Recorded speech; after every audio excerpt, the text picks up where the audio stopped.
Assalamualaikum warahmatullahi wabarakatuh. Alhamdulillahirrabbilalamin. Wassalatu wassalamu ala asrafil anbiya'i wal mursalin wa ala alihi wa sahbihi ajma'in, amma ba'du. Puji dan syukur marilah kita panjatkan kehadirat Allah Subhanahu wa taala. Shalawat beserta salam semoga senantiasa terlimpah curahkan kepada panutan kita, yakni Nabi Muhammad SAW. Tidak lupa kepada para sahabatnya, keluarganya, tabi'in, serta kita selaku umatnya yang insya Allah taat pada ajarannya hingga akhir zaman. Amin ya Allah ya Rabbal Alamin. Bapak dosen pengampu mata kuliah kewarganegaraan yang kami hormati dan rekan-rekan semua yang kami banggakan. Perkenalkan, kami dari kelompok 5 yang beranggotakan, yaitu yang pertama ada Neng Asti Sri Fauzianti dengan NPM 202154090 sebagai pemateri kedua, dan selanjutnya ada Khofifah Mutmainah dengan NPM 202154096 sebagai pemateri ke-1, dan selanjutnya ada Fahma Muklisma Wahib dengan NPM 202154106 sebagai pemateri keempat, dan selanjutnya ada Haifa dengan NPM 202154107 sebagai pemateri ketiga, dan yang terakhir ada saya sendiri Depi Rumdiani dengan NPM 202154108 sebagai moderator dan pemateri kelima. Di sini saya akan menyampaikan terlebih dahulu tentang latar belakang materi yang akan kami sampaikan. Apa yang akan terjadi jika seorang pembunuh ataupun seorang penjahat dibiarkan berkeliaran begitu saja? Dan apa yang akan terjadi jika kita bebas untuk menindas orang lain, membunuh orang lain, ataupun mengambil hak-hak orang lain? Apa yang akan terjadi? Tentu negara kita akan kacau jika hal ini dibiarkan. Maka dari itu, hukum dan HAM yang berbicara di sini. Ada 2 subbab materi yang akan kami sampaikan, yaitu yang pertama tentang konsep hukum dengan materi pengertian hukum, sifat-sifat hukum, dan tujuan hukum yang akan dijelaskan oleh rekan saya Khofifah. Materi selanjutnya teori-teori dalam hukum dan penggolongan hukum yang akan dijelaskan oleh rekan saya Neng Asti, dan materi selanjutnya yaitu macam-macam pembagian hukum dan aliran-aliran hukum yang akan dijelaskan oleh rekan saya Haifa. Subbab kedua yaitu konsep hak ajasi manusia dengan materi pengertian hak ajasi manusia, macam-macam hak ajasi manusia, dan sejarah hak ajasi manusia yang akan dijelaskan oleh rekan saya Fahma, dan materi terakhir perkembangan hak ajasi manusia di Indonesia yang akan dijelaskan oleh saya sendiri.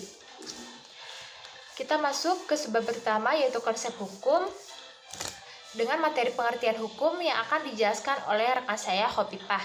Kepada Khofifah saya persilahkan.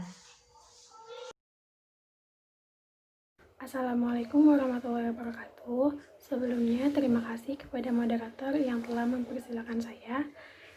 Di sini saya akan menjelaskan tentang pengertian hukum, sifat-sifat hukum, dan tujuan hukum. Yang pertama, pengertian hukum. Kalsen 1945 mengemukakan hukum adalah suatu kata yang bersifat memaksa, suatu tata sosial yang berusaha menimbulkan perilaku para individu sesuai dengan yang diharapkan melalui penggunaan tindakan-tindakan paksaan.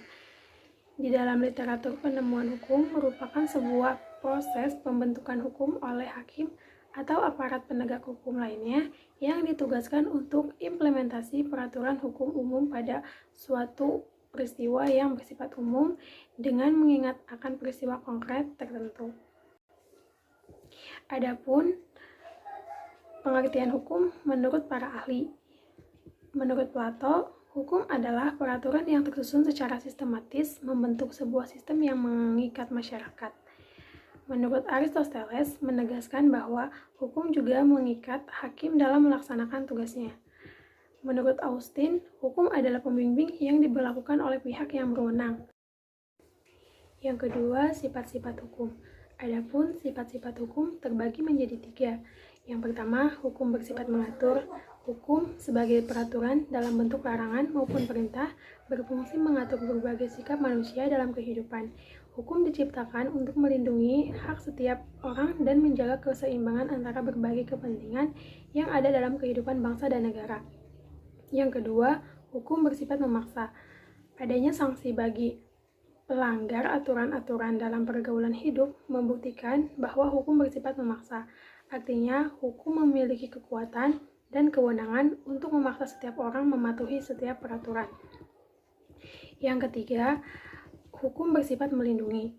Keharmonisan antara ketertiban dan keamanan perlu dijaga demi tercapainya kedamaian.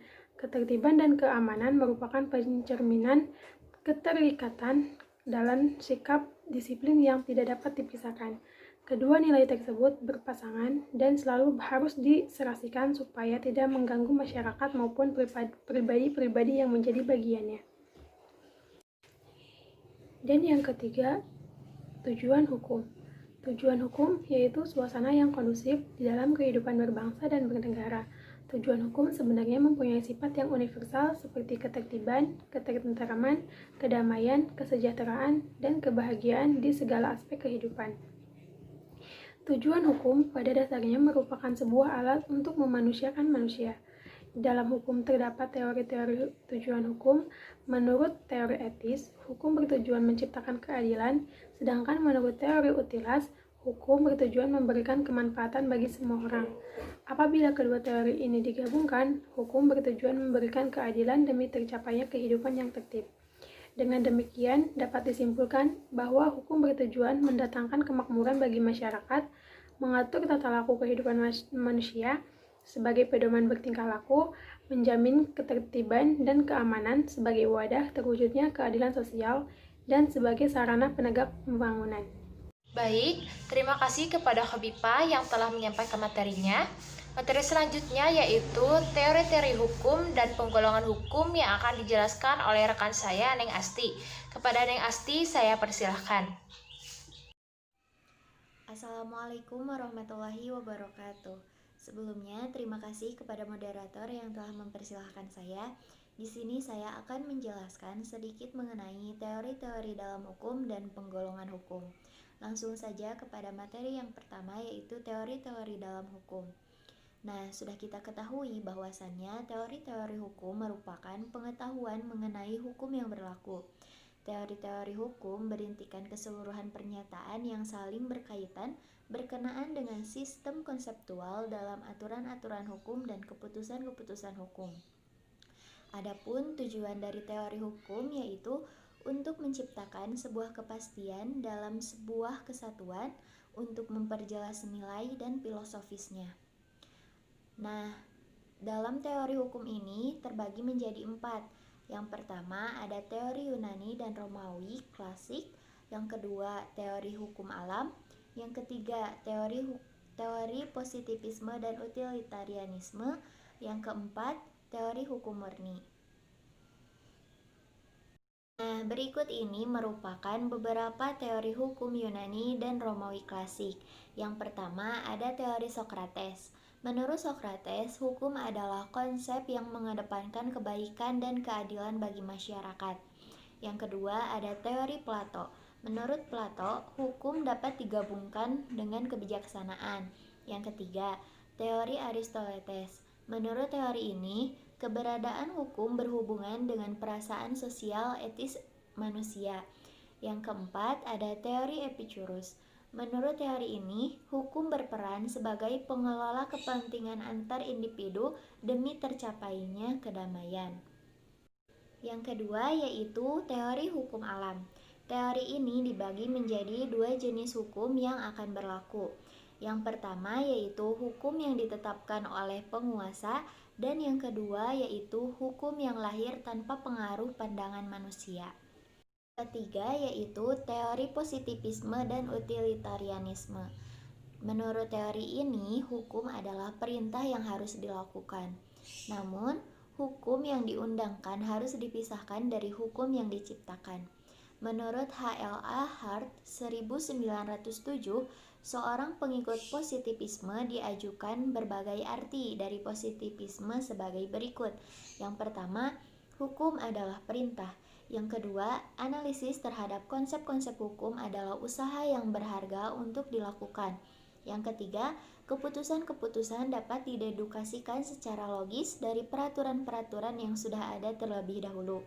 Yang keempat, penghukuman judgement secara moral tidak dapat ditegakkan dan dipertahankan oleh penalaran rasional, pembuktian, atau pengujian. Yang kelima yaitu hukum sebagaimana diundangkan, ditetapkan, positum harus senantiasa dipisahkan dari hukum yang seharusnya diciptakan yang diinginkan. Nah, yang terakhir yaitu teori hukum murni. Menurut teori ini, hukum bebas dari naluri, kekerasan, keinginan-keinginan, dan sebagainya. Penyisipan ilmu-ilmu politik, sosiologi, sejarah, dan pembicaraan tentang etika tidak dapat dilakukan dalam sebuah hukum. Materi selanjutnya yaitu penggolongan hukum. Penggolongan hukum dapat dibedakan menjadi dua bagian. Yang pertama ada hukum publik dan hukum privat.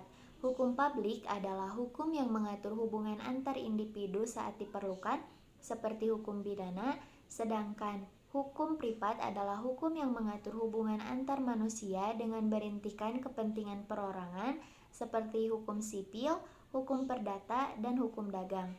Sekian dari saya, mohon maaf atas kesalahannya. Wassalamualaikum warahmatullahi wabarakatuh. Saya kembalikan ke moderator.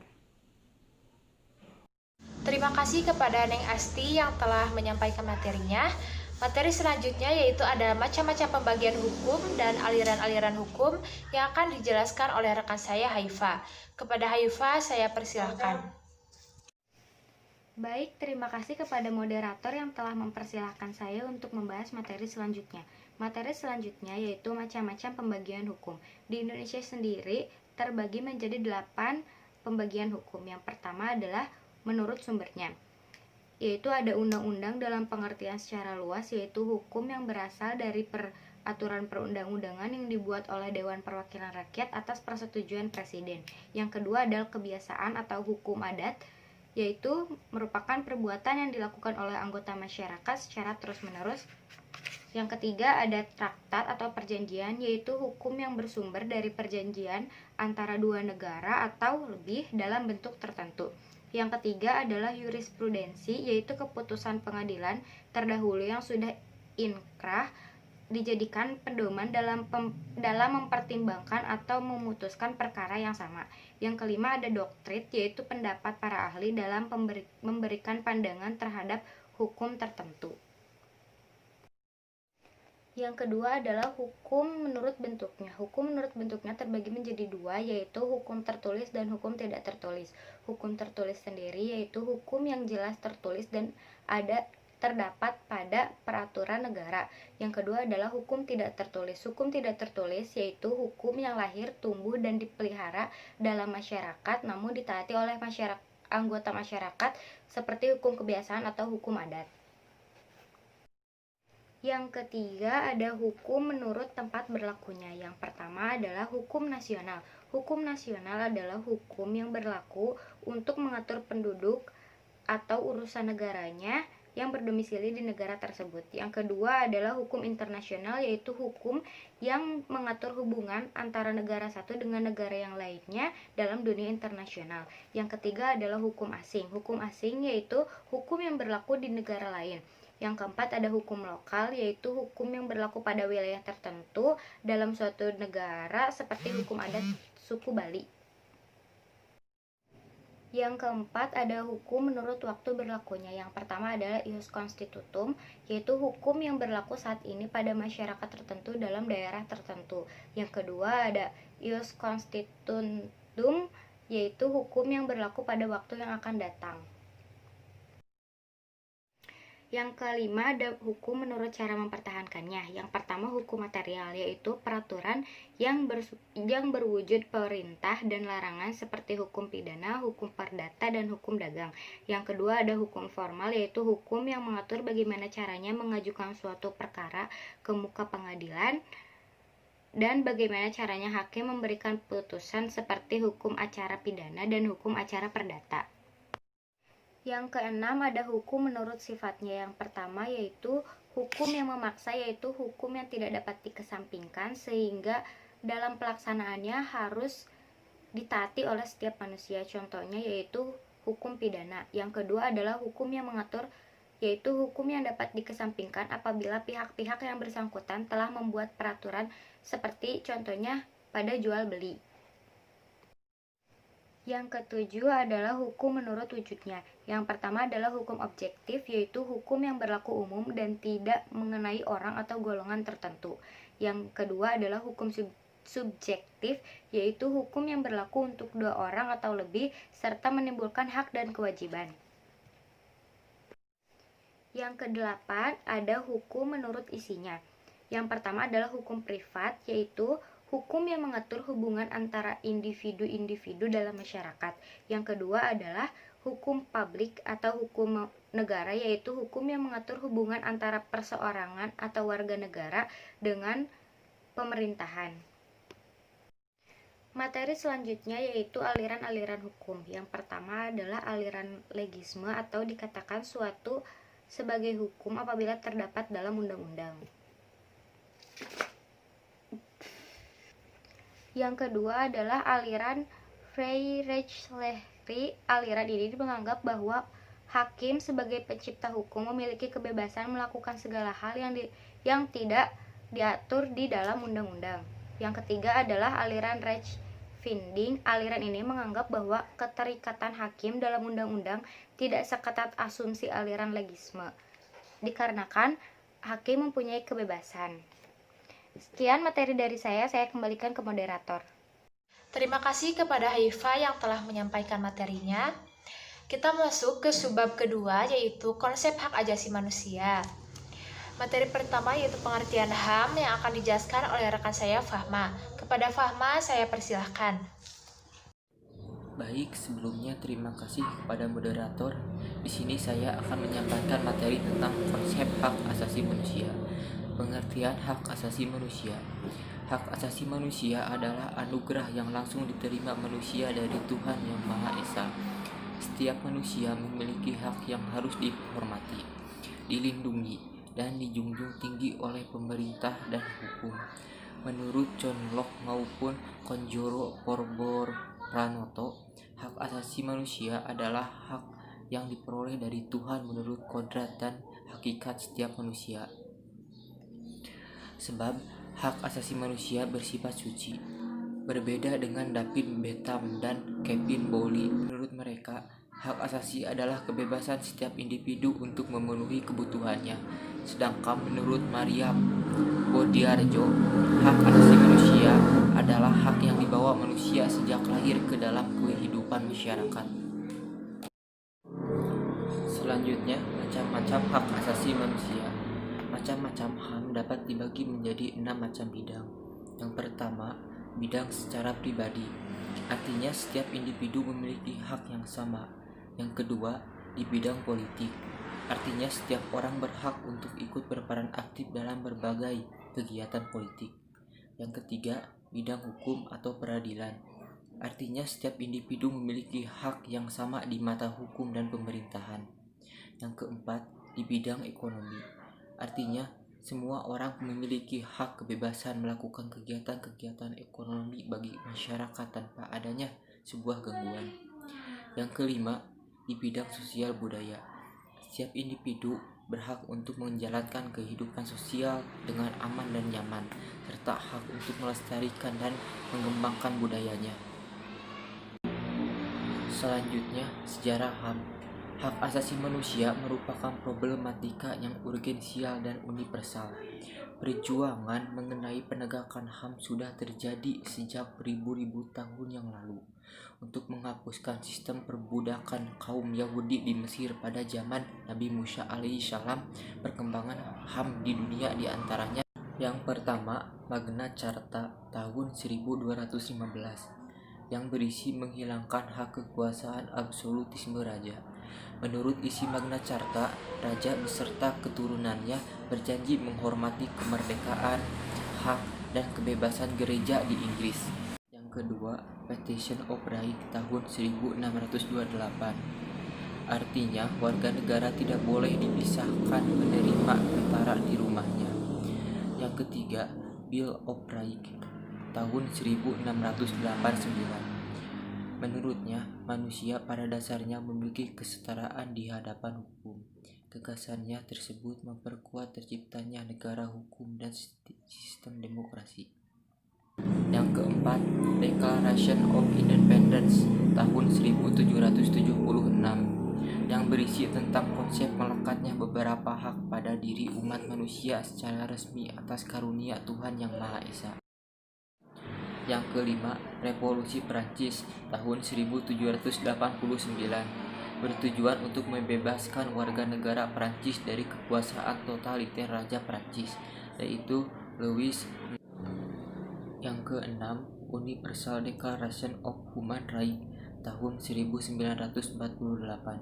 Pada pasal 1 deklarasi ini, setiap individu yang dilahirkan memiliki harkat dan martabat yang sama.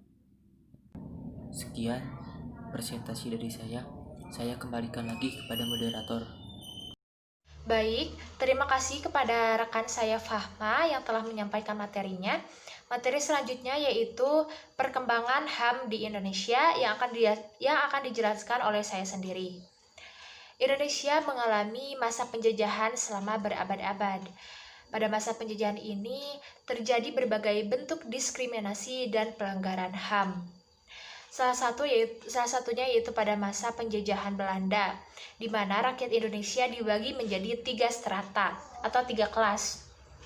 Yaitu kelas pertama ada bangsa Eropa, kelas kedua ada bangsa Timur Asing yaitu Cina, India, Arab, dan kelas terakhir atau kelas terbawah yaitu ada kita sendiri pribumi bangsa Indonesia. Sungguh sangat dikhawatirkan, bukan? Kondisi tersebut mendorong bangsa Indonesia dari berbagai lapisan masyarakat untuk memperjuangkan hak-haknya sebagai seorang manusia. Dan upaya-upaya perjuangan HAM tersebut dapat dilihat dari momentum-momentum yang terjadi seperti Kebangkitan Nasional pada 20 Mei 1908.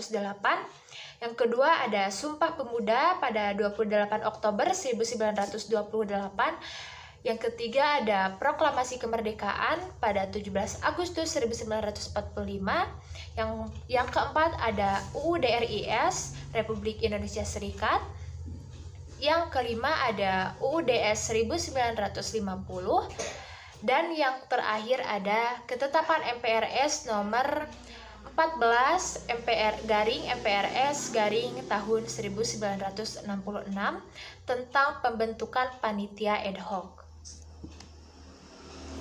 Nah, pada tahun 1993, Keputusan Presiden nomor 50 tahun 1993 dibentuklah Komisi Hak Ajasi Manusia.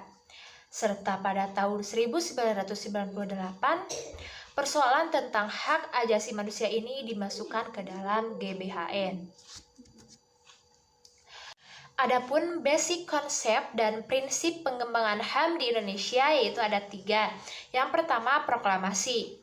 Proklamasi ini menjadi tonggak awal dalam semangat dan upaya penegakan dan perlindungan terhadap hak ajasi manusia.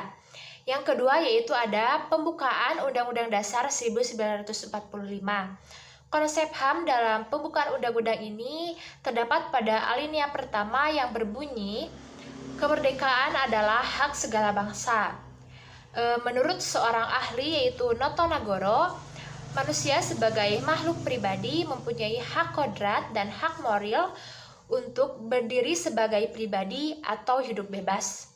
Yang ketiga yaitu Pancasila. Konsep HAM dalam Pancasila ini ada pada sila kedua yaitu kemanusiaan yang adil dan beradab. Konsep HAM dalam Pancasila ini bisa lebih fundamental apabila dijelaskan lebih lanjut dari perspektif filosofis. Pemahaman Pancasila sebagai filosofis bangsa Indonesia dilihat dari hakikat manusia sebagai makhluk pribadi dan makhluk sosial. Kebebasan dalam Pancasila ini adalah kebebasan yang bebas, tetapi terdapat batasan yang berupa nilai-nilai dan norma. Baik, Rupanya ini adalah akhir materi yang akan kami sampaikan. Kesimpulannya adalah hukum adalah aturan yang mengatur tentang tata tertib di masyarakat agar terciptanya kedamaian, keamanan, dan kenyamanan dalam kehidupan berbangsa dan bernegara. Jika kita tidak mempunyai aturan yang mengatur kehidupan berbangsa dan bernegara kita, maka negara tersebut akan kacau. Hak asasi manusia merupakan hak-hak tiap manusia yang harus dilindungi, dihormati, dan dijunjung tinggi oleh pemerintah dan hukum. Setiap manusia mempunyai hak yang sama tanpa tidak membeda-bedakan bangsa, ras, suku, dan lain sebagainya. Dengan demikian, semua orang harus memperoleh kesempatan berkembang sesuai dengan bakat dan cita-citanya masing-masing. Sekian presentasi dari kelompok kami. Mohon maaf apabila ada kesalahan. Terima kasih atas perhatiannya. Assalamualaikum warahmatullahi wabarakatuh.